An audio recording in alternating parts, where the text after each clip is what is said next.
This podcast is supported by MIDI Health. Are you in midlife, feeling dismissed, unheard, or just plain tired of the old healthcare system? You're not alone. In fact, even today, 75% of women seeking care for menopause and perimenopause issues are left entirely untreated. But it's time for a change. It's time for MIDI. MIDI's not just a healthcare provider. It's a women's telehealth clinic founded and supported by world-class leaders in women's health. Their clinicians provide one-on-one, face-to-face consultations where they truly listen to your unique needs. They offer a full range of holistic, data-driven solutions that isn't one-size-fits-all care. This is care uniquely tailored for you. At MIDI, you will find that their mission is clear: to help all women thrive in midlife, giving them access to the healthcare they deserve. Because they believe midlife isn't the middle at all. It is the beginning of your second act. Ready to feel your best and write your second act script? Visit joinmidi.com today to book your personalized, insurance-covered virtual visit. That's joinmidi.com. MIDI, the care women deserve.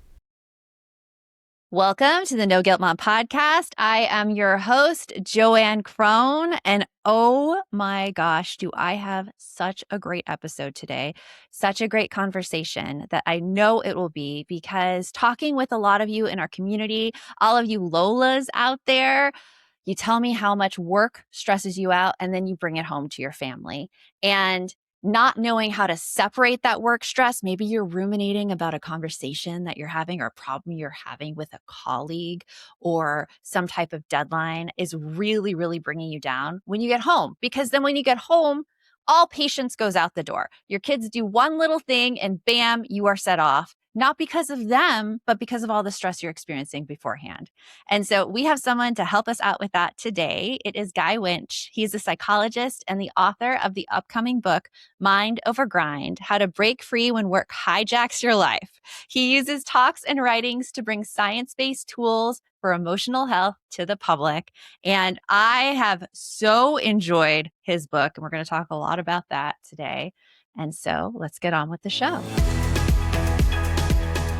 Guy, welcome to the podcast. I am super excited to talk all the things about putting like work in its own little box, or at least mitigating the effects at home. Thank you very much for having me. I'm excited to have this conversation with you, especially for moms. Yeah, and I think that it's really important for moms to know exactly how you came at this topic of figuring out how to deal with work, and where your overwork came in and where you saw that it needed to kind of scale back. Can you share that story with us? My experience with burnout happened really early. It was year one. Year one. Because I was always an overachiever. No, I'm joking. So because I'm an overachiever. I can identify. Yeah. Right. But look, I was self-employed. I was passionate about what I did. I'd also come off 6 years of intense grad school as somebody who was here on a visa and had to finish an 8-year program in 6 years. And so I came in kind of pre-cooked to that first year of my private practice. And by the end of it, I was severely burnt out, which I discovered by chance when I got home on a Friday night. It was the first year, it was the anniversary of my first year of private practice. Should have been celebratory, should have been. And I got into the elevator with a neighbor who was a physician in the ER, and the elevator got stuck between floors. And my neighbor went into a panic. And he started banging on the doors and pressing all the buttons and going, "This is my nightmare. This is my nightmare." And what came out of my mouth, shamefully, was I looked at him and said, "And this is my nightmare." Oh. And it was so cruel and harsh and inconsiderate and so unlike me. And obviously he didn't respond well to it. But when I got home, I was like, what is going on with me? I mean, when you act so out of character and you feel that kind of regret and you feel bad. And I realized, wow, I just had nothing left to give. I was completely depleted. I was completely exhausted. I wasn't enjoying what I was doing. I had spent my entire adult life until that point trying to get to that point, and there I was. And I wasn't enjoying a lick of it. And that's when I realized, wow, I'm burnt out and I need to figure something out here. Yeah. I mean, the burnout, I feel, shows up in the reverse direction too, with moms and like parenting. Like they could be completely burnt out on their home life, and that stress could also show up at work. I've had moms tell me that they're like blowing up at colleagues and everything because of what's going on at home. And burnout really affects you hard, even if you try to keep it in separate places. I just want to like jump right into the stories in your book, because honestly, that's what I found so interesting. And you talk about the single mom who was balancing that heavy workload, trying to get a bonus and still trying to be a parent to her kid. With her, and I know that it's probably obviously to keep privacy and stuff, an amalgamation of different people's stories. No. She's pretty much just I tweaked some identifying information, but she's straight up a person. She's straight up like that. A lot of the moms in our community are like that. They are very, very high achievers. So when you have a high achiever in a work environment, how do you start working to bring those stress levels down so that it's more equally balanced between work and home, so that they're not exploding when they come home? I just want to first acknowledge how difficult that is. And you said something earlier which is completely backed up by the research, that those tensions and the burnout that you have at home as a parent absolutely predisposes you to feel more stressed out and more burnt out at work, which then bounces back and predisposes you to feel less patient and more stressed out when you're home with your kids. And back and forth they go. It's one of the reasons stress and burnout especially are so prevalent right now, because there's not a break for some people. It's just from one to the other, from one to the other, and there's no place where they can de-stress and kind of come down from the pressures of the workday. And so that is a fundamental problem. Where there's room for hope and where the book, tries to focus is that we need to be much more intentional and deliberate in how we manage ourselves, even how we manage our thoughts. The client you're talking about,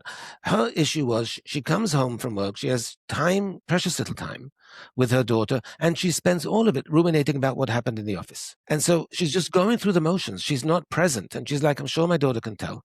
I know I can tell. I'm doing all of this so I can be with her, and I'm not enjoying being with her. I'm doing all of this so that I can give her a better life, and yet mommy's not even present. And so it starts there with how much we ruminate. To ruminate means when you're obsessing about work, and not in a productive way. You're just like stewing and stewing and stewing about that thing that happened or that person that said this. And we can do it for hours on end. These are intrusive thoughts that we don't want.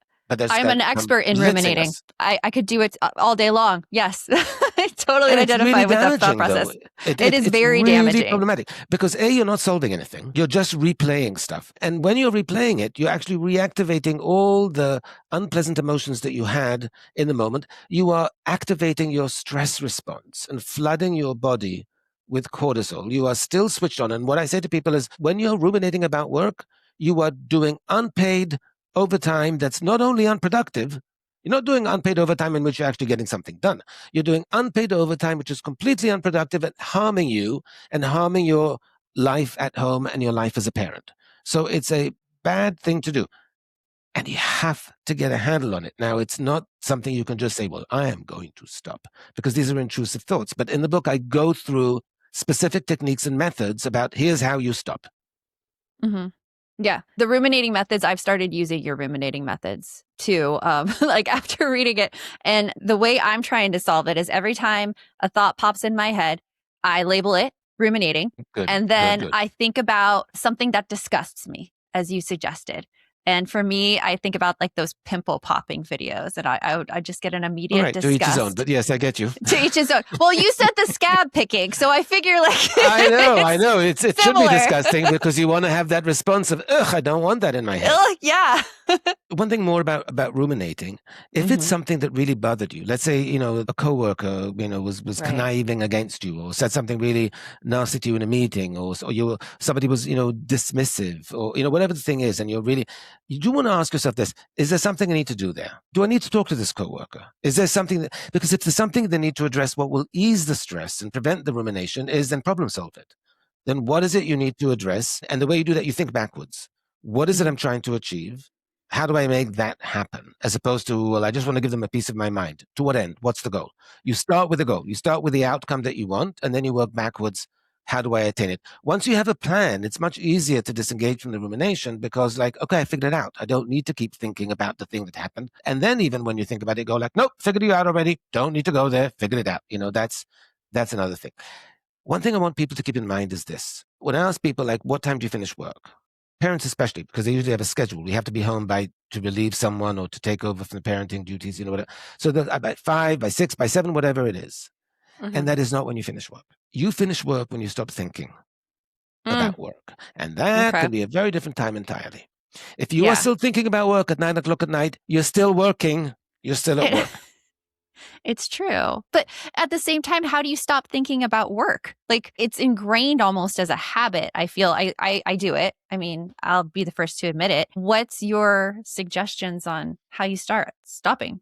That's distinguished. If you're thinking about work in an excited way, I have this exciting thing coming up tomorrow. Yay, good, fine, enjoy, go. But it's not. No, it's usually a preoccupation, it's a worry, it's a stress related, etc. So that's a rumination. Again, if it's something that you need to figure out, take 10 minutes to figure it out. But if it's just a rumination, then you need to use the rumination busting techniques. But more than that, you need to understand the following. Why there's so much stress and burnout is because your body, your mind is on high activation. We evolved in such a way that we were highly activated when we were in some kind of hunt, fight, conflict, war, whatever, tribal war, whatever. Those didn't go on forever. Tribes didn't fight 15 hours a day. They all took breaks because they all needed breaks. Yeah. This modern world is the only one in which we are actually activated and switched on 15, 16 hours a day. And you're switched on when you're thinking about work. Your body might be at home with your kids, but your physiological activation is as if you were on the battlefield. And your necessity to use the after-work hours to de-stress, to come down from the activation is essential. It's truly a psychological and physiological necessity. That's when you get to recover. And if you're obsessing about work, you're not recovering. And that's when the burnout will happen. That's when the exhaustion will happen. That's when you'll start getting sick because your immune system is I'm sorry, we've been on war mode, 24/7 for the past 5 years. So no, we can't help you with the flu right now. Yeah, no. And you mentioned a kind of routine to get into to help you get into that mode. And I want to dig into a little bit more of that right after this. Okay, real talk. I have approximately 47,000 photos on my phone. I wish I was joking. And every year I tell myself, this is the year I'm going to do something with all of these memories. And then I don't. Because who has time to sit there arranging photos into layouts for hours? Well, I finally did it. And I need to tell you about Journey Print because it was honestly so much easier than I expected. Here is what blew my mind. Their AI auto arranges your photos into this beautiful book in seconds. You upload your pictures from your phone and their smart algorithm organizes everything by date and location. It even adds maps. So my book isn't just random photos. It's actually the story of our year. I made this year in review book and flipping through it with my kids, seeing our trip to Paris last year, the first day of school where my daughter's a senior, and even just silly everyday moments, it hit me how fast this year went. And now we have this gorgeous, gorgeous book to hold on to because the quality is premium, really nice satin paper, and they plant a tree for every order, which I love. Creating it took me maybe 15 minutes. That's it. No joke. Go to journeyapp.com/podcast/NGM and use code NOGUILT to get 30% off your next purchase. That's Journey spelled JOURNIAPP.com/podcast/NGM and use code NOGUILT at checkout. For years, I avoided tracking my spending because every time I looked at where my money went, all I felt was shame. Why did I spend that much on groceries? I shouldn't have bought that. It was like a highlight reel of all my worst financial decisions. And that shame, it kept me stuck. I couldn't make any real progress toward my goals because I was too busy beating myself up about the past. Set yourself up for financial success this year. Monarch is the all-in-one personal finance tool designed to make your life easier. It brings your entire financial life, budgeting, accounts and investments, net worth, and future planning together in one dashboard on your phone or laptop. Feel aware and in control of your finances this year and get 50% off your Monarch subscription with code NOGUILT. What changed everything for me was finding a tool that keeps me focused on where I'm going, not where I've been. Monarch shows me my savings goals, my debt payoff timeline, my whole financial picture in one place. So instead of dwelling on last month's mistakes, I'm actually planning ahead and watching myself get closer to real milestones. No shame, just progress. Set yourself up for financial success in 2026 with Monarch, the all-in-one tool that makes proactive money management simple all year long. Use code NOGUILT at monarch.com for half off your first year. That's 50% off your first year at monarch.com with code NOGUILT. When I was an elementary school teacher, I saw firsthand how beautifully different every kid is. Some thrived working independently, others lit up during in-depth projects, and others excelled in completely different ways. And the best part, when kids get to learn in the way that works for them, amazing things happen. And that's exactly why so many families are turning to K-12 powered schools. These are tuition-free, online accredited public schools for kindergarten through 12th grade. And if the traditional classroom isn't a perfect fit for your child, K-12 can help them thrive. K-12 knows that every student learns differently, whether your child needs more flexibility or an education that's more personalized. K-12 will give them the support they need. Students learn at their own pace with curriculum tailored to meet their goals, needs, and interests, all taught by state-certified teachers who are trained in online education with hands-on, innovative technology that makes learning interactive. K-12 has more than 25 years experience helping students gain the skills they truly need to thrive in the future, and it could be perfect for your child too. Join the more than 3 million families who have been served by K-12 and empower your student to reach their full potential now. You can make the switch at any time. Go to k12.com/NGM today to learn more. That's the letter K, the number 12.com/NGM. K12.com/NGM. So right before the break, we were talking about de-stressing at home and figuring out a way to de-stress. And as I was reading your book, you mentioned a kind of routine to put in place so that it really marks that transition between work at home. Tell us more about that. Okay, so the goal of that is you want to train your brain to identify when we are no longer in the battlefield, whether it's in the conference room, the boardroom, whatever, the shop, whatever it is. We're no longer in that battlefield. We are now in home mode. Now, home can have its stresses, but it's usually a little less tense, hopefully, than work. So we want to transition into our personal life, into our family life, into our couple life, into our parenting life. You want to train your brain to downgrade that tension level. Now, it's very difficult. You can't do it on a dime. You can't say, I'm home, snap your fingers, and now I'm calm. That's not how our brain works. What does work for our brain is when there's and you say routine, I use the word ritual, because rituals are usually imbued with more meaning. And a ritual involves a routine. It involves a repetitive thing that you do to signal your brain that we are now transitioning mode. When you have young kids, what do you start doing an hour before they're supposed to go to bed? You lower the lights, you lower the voices, you slow them down. You give them a good hour to kind of wind down and so they can get into sleep mode. Otherwise, good luck putting them to sleep. There's we sleep happening. are the same. We're the same. We don't need an hour necessarily, but our brain needs that routine. A lot of parents put on the same music that winds down. So you want to have a ritual that you enact at the end of the workday to transition from work to personal home life. And you want it to be the same ritual, and you want it to involve as many of the senses as possible, because that just activates more areas of our brain and makes it easier for our brain to recognize. So if it's music, have the playlist that you put on. If it's scents, use some kind of candles, aromatherapy, whatever that helps. Clothing is very embodied. Get out of your work clothes. And if, by the way, a lot of people are casual, well, I work in jeans and a t-shirt. Have different jeans and t-shirts for work that you identify with work, and have the ones that you identify with home. Have the home clothing distinct from the office and work clothing. Even if you work from home, change clothes, shift the lighting, do all these things as a ritual. It can be 5 minutes, it can be 10 minutes, but do it to train. And then when you've done it enough, your brain will start to recognize, oh, it's this now. We can start to calm down, and do it every day.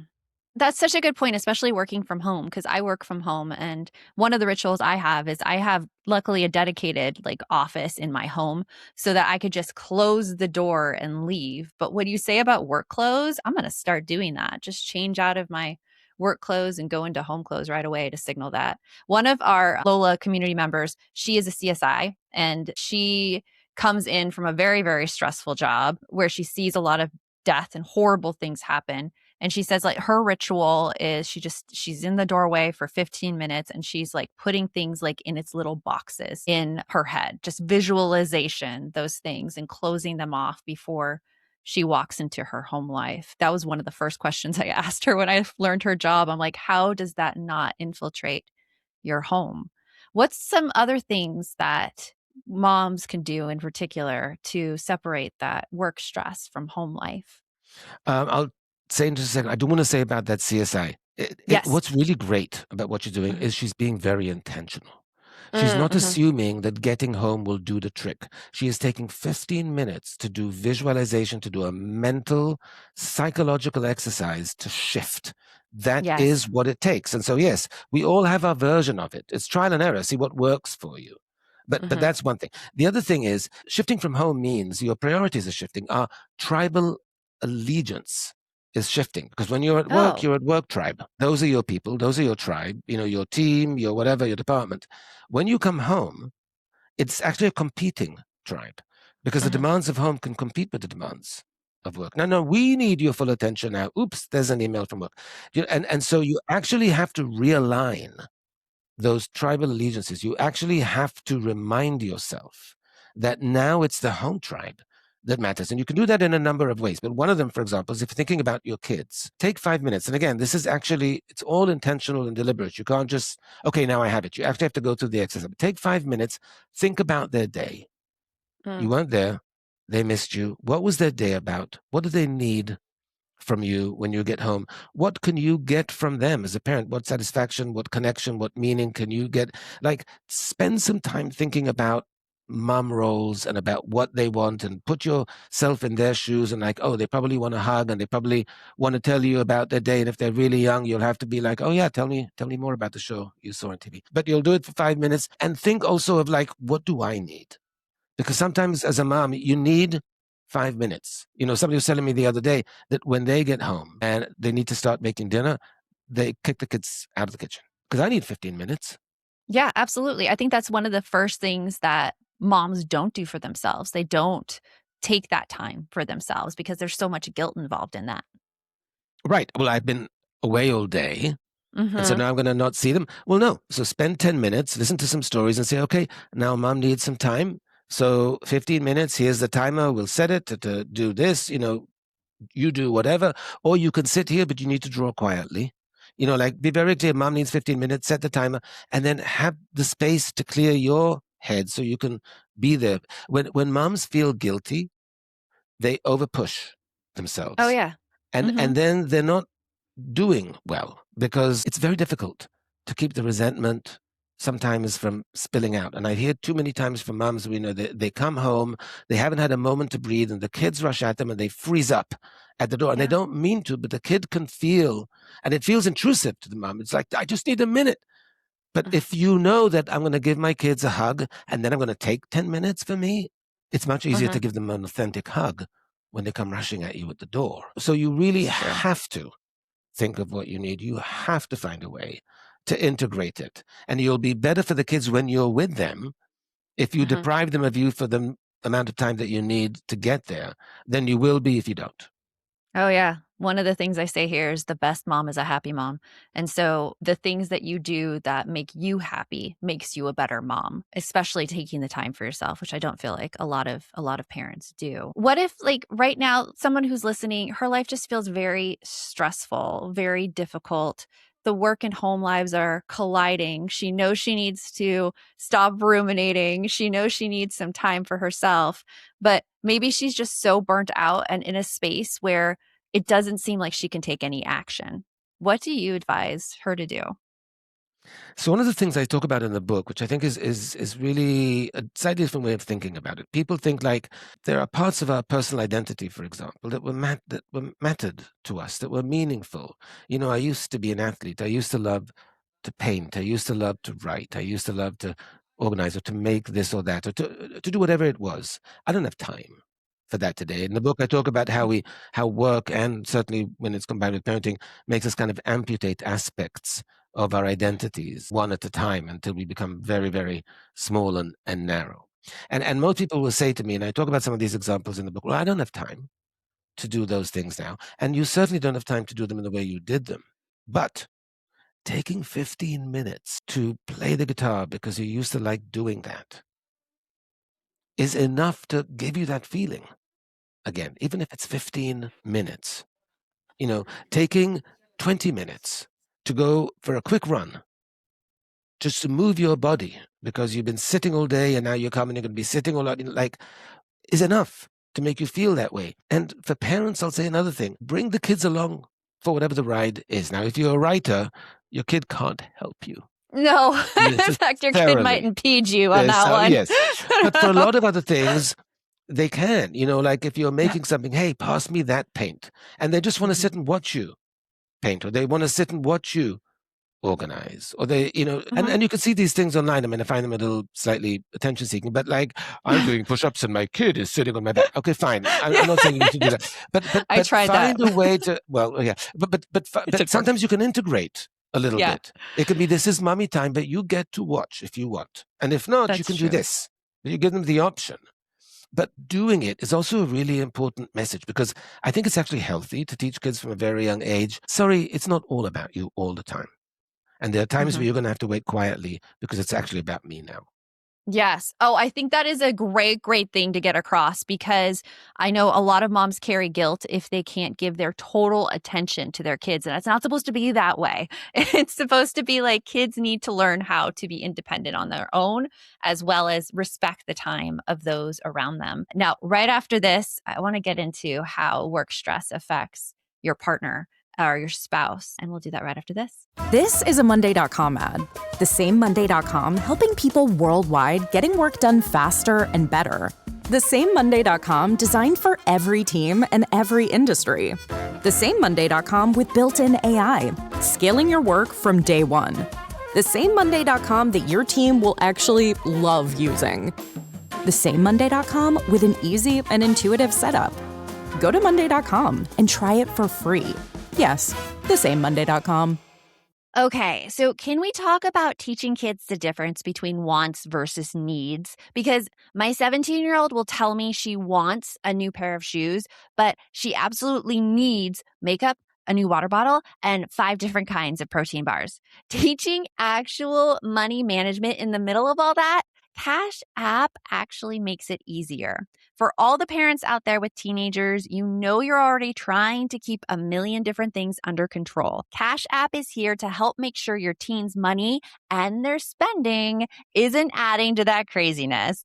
Cash App is designed to meet teens aged 13 to 17 where they are, with intuitive educational tools. Available through sponsorship by an eligible parent or guardian, teens gain access to a personalized Cash App card that comes in different colors and patterns to fit their style, and the ability to instantly access money from family and friends. Cash App makes managing money feel easier and honestly just cooler than other options out there. For a limited time, new Cash App customers can earn $10 if they use code FAMILY10 in their profile at sign up and send $5 to a friend within 14 days. Terms apply. Cash App is a financial services platform, not a bank. Banking services provided by Cash App's bank partners. Prepaid debit cards issued by Sutton Bank, member FDIC. Direct deposit and promotions provided by Cash App, a Block Inc. brand. Visit cash.app/legal/podcast for full disclosures.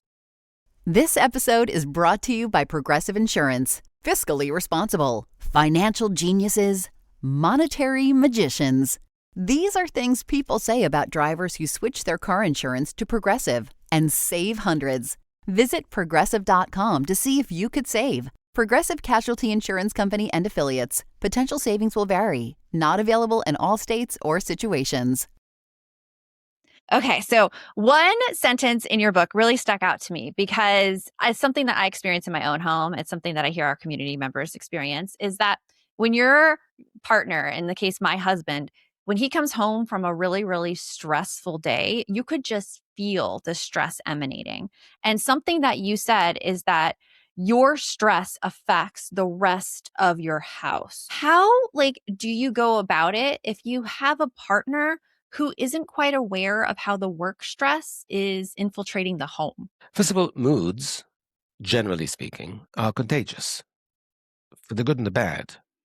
For the bad, in that, if you're around somebody who's depressed, you're going to start develop symptoms of depression. For the good, why stand-up works much better in a room is because when everyone else is laughing, it makes everything seem funnier. Moods are contagious, so that's just factual. And you need to talk about these things. You need to say, hey, when you come home, I could roast a marshmallow on the tensions that are coming off your body. And I get it. You've had a day. Let's talk about what you need to be able to create a ritual to transition. What would help you shed some of that? I gave this example in the book when I asked, I ask my clients sometimes to check with their spouses, to check with their kids. And one guy said, well, the kids always seem very happy and preoccupied when I come home. And they're like, they're avoiding you. Oh, In other words, you it's are true. not fun to be around when you get home. And that person was stunned. They had no idea. They thought they were hiding it well. And you're not hiding that well. You just came from a very stressful, tense, activated, again, battlefield, quote unquote. No one's going to hide that well, but just be aware of it. And it's not your fault that that's the case. That's the reality.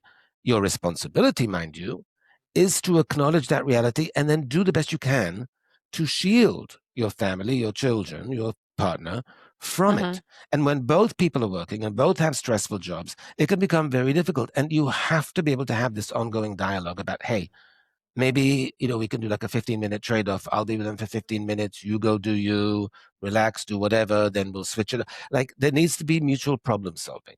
But it can't be, let's pretend that you leave it at the door. No one leaves it at the door. There's so much research that shows the many ways, it's called carryover and spillover, that it carries over into the home and spills over, onto loved ones in ways that we like to think they don't, but they totally do in very dramatic ways. They do. I was doing the same with my husband, with the kids, and he talked to me about it because what was going on was I would work from home, I would pick up the kids, and the kids were at an age where they were just at each other's throats, all the time, yelling at each other, screaming at each other.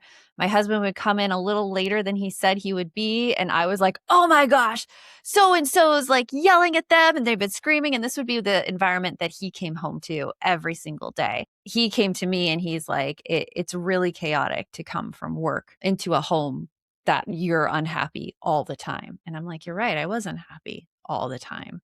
And it brought us into conversation about how I could reduce that, how I could reduce the expectations on myself, how I could get into a better place. So it goes both ways. Either the home stress spills out, your partner's affected either way.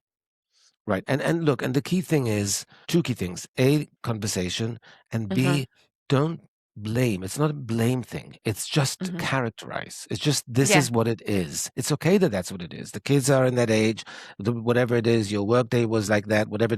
Let's take that as a starting fact assumption. And now, given those realities, let's talk about what we can do to make it better. Yeah. How does that relate to the work environment? Because I've also been in work situations where a coworker would be constantly in a horrible mood and you're around this coworker all day long. And so their mood rubs off on you. Is there any conversation you could have in the work environment for this? Yes, but it very much depends on the culture of the workplace and the specific team that you're in. There are workplaces, there are teams, there are situations in which it's okay to say, hey, I need to talk to you about something. When you're in a great place, you're such a delight, you really motivate me, it's a pleasure to work around you. A lot of the time, you are, and I understand you're having a hard time because of whatever, or you're having a hard time with the boss, so you're not really enjoying it. These are tight quarters. We work together, and it really rubs off. Is there something we can do? Is there something I can do to help? But that to help shift that mood a little bit so that you can maybe groove off mine, because it's really impacting the team. Now, ideally, a supervisor should say it, a manager should say it. And there are some cultures in which, no, no, no, no, no. That is just a no-no. So you really, when it comes to the workplace, you really have to look at the culture. What's accepted, what isn't. Is that person you're about to talk to the niece and nephew of the big boss? And it's like, maybe we don't screw around with that right now. Like you have to be strategic. Yeah. But there is room to talk about it. And if you can't talk about it directly, you can maybe talk about it in a more general way. Like, hey, I want to talk about how mood impacts someone. Let's bring in a speaker to talk about such and such. There's an article I found that talks about how mood impacts people in groups and motivation and productivity. And so you can try and go around. But yes, if you can address it, it would be really useful to address it because it's terribly impactful. Yeah, that was something else that I found interesting that you said, because I read a lot of communication books and they're always like, discuss things directly. And your book was the first that was like, oh, well, maybe in your workplace culture that'll be frowned upon. And human resources is there to protect the company. It's not really there to protect the workers. And I just found so much truth in that, and also so much sadness in that at the same time. Yeah, reality's rough, but reality's rough. But look, but that's setting that, like, there are certainly many human resource departments that are. I mean, and again, it's not that they're just for the company. They need to protect the company, but they're there for the worker. But that's the tension for human resources. They're caught between those two demands, really, and they have to try and make peace with them. That's the difficult part of that job. They can be very useful in certain ways, but it's really about the culture of the company. You just have to be aware of what the culture is, what will fly, what will not fly. You really must pay attention to that, because that's what's going to determine things. There's some wriggle room, but it's limited, and you don't want to put yourself in this culture with uncertainty because of AI, because of mergers, because of all kinds of reorgs. You don't want to put yourself on a chopping block because, oh, this one actually complains a lot. Do you know what I mean? And that's why in the book I'm so clear about this is not about how to complain to your workplace or how to change the workplace. This is how to survive the workplace you're in and make it better by doing what you can yourself. And there's much you can do, but you do have to be very much aware of your environment. Well, I am still thoroughly enjoying your book. And as I said to you off the recording, I am so invested in the story you're telling about Tony and his coworker, Scar, who is manipulating another worker to make complaints against Tony, like all the workers. And I just have to say, like, Guy, please tell me that it gets resolved at the end of the book. Does Tony receive resolution? I'm going to say this about that. In the book, I follow 5 clients. And, instead of just bringing one example after another from they're 5 people. We follow their experience in the workplace over a specific period of time. And so you have this narrative arc of these 5 people. Obviously, they're not going through fun things because there wouldn't be a book to tell. I'm trying to use these as examples of these are the different things that happen to us and what we can do about them, and here are the tools and the techniques. The last chapter in the book was going to be the decision point that they get to, that, in each of them, they've done what they can, but now they have to decide, well, am I staying now? Or am I leaving? Because it's still very difficult. That was going to be the last chapter in the book. It was a little bit of a downer for some of the characters. And so instead, the last chapter of the book is actually about the science of restorative vacations, because what each of the characters did after the decision point was take a certain vacation. And there's a lot of research about how to make vacations get more bang for your buck, more restorative, revitalizing bang for your buck. So I ended, on that sweet note. But without any spoilers, some of the characters, it doesn't necessarily go their way. That's the reality of the current workplace, that it's not merit-based. It's not the best person always wins, and sometimes the best people don't. Yeah. So without giving too much away. It is a great book. Please, please, please go and check out Mind Over Grind, How to Break Free When Work Hijacks Your Life. And Guy, thank you so much for joining me here. It has truly been a pleasure. Been a pleasure, and thank you for having me, and thanks for everyone for listening. Yes, and remember, the best mom is a happy mom. Take care of you, and I will talk with you later. If you'd like to support the show further, you can share episodes with your loved ones, leave a positive review, or follow us on social media at No Guilt Mom. You could also show your love by visiting our amazing podcast sponsors. We have a link in the show notes. This is a Monday.com ad. The same Monday.com helping people worldwide getting work done faster and better. The same Monday.com designed for every team and every industry. The same Monday.com with built-in AI, scaling your work from day one. The same Monday.com that your team will actually love using. The same Monday.com with an easy and intuitive setup. Go to Monday.com and try it for free. Yes, the same Monday.com.